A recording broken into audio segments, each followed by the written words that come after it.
Magandang tubo ng mais para sa masaganang ani. Nandito po ang inyong Tita Martha para gabayan po kayo sa inyong pagmamaisan. Bali, ito pong halaman natin ngayon is 25 days after planting. At this stage po, kailangan na po natin mag-spray ng foliar. Ang foliar po kasi is more on zinc or micronutrients. Zinc is a micronutrients that helps our root strengthen the root system of our corn.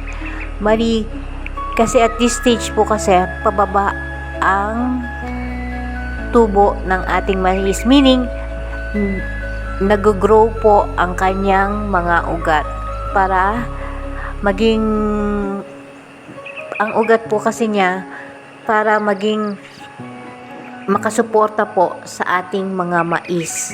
Pag maganda po ang ugat ng ating mais, mas madaling maka-absorb ng mga macronutrients na kinakailangan ng ating mga halaman para mas maganda ang tubo nito.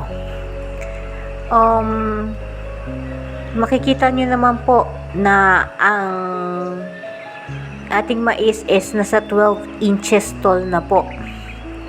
Yan. Bali, pag maganda po kasi ang growth ng ugat niya, maganda po ang absorption ng mga macro and micronutrients sa ating mga lupa. That is why, at 25 days after planting, nag-spray po tayo ng foliar.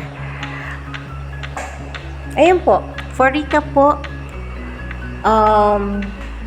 kung makikita nyo po, 12 inches na po ang ating mga mais. And this is 25 days after planting. Nasa vegetative stage na po, 6th stage na po siya.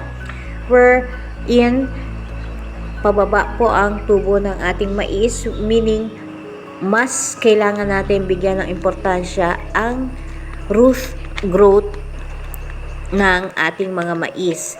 Kasi pag mas maganda ang tubo ng mga ugat ng ating mga mais, mas maganda ang absorption ng macro and micronutrients nito. Bali, yun po. Ang kailangan po ng ating mga ugat is zinc, which is nandun po present po siya dun sa foliar fertilizer na ginagamit natin. Sana po meron po kayo natutunan dito sa ating munting video, and kung meron po kayong mga katanungan, please don't hesitate na magpumunta po sa FB page ko na Maisan ni Insoy, at para magkaroon po kayo ng gabay sa inyong pagmamaisan, please don't forget to subscribe to my channel and click the notification bell para lagi kayong notified kung meron akong bagong uploaded video. And please don't forget to like, comment, and share. Again, this is your Tita Martha saying happy maisan everyone. Love you all. God bless us all. And take care. Have a great day everyone. Thank you for watching.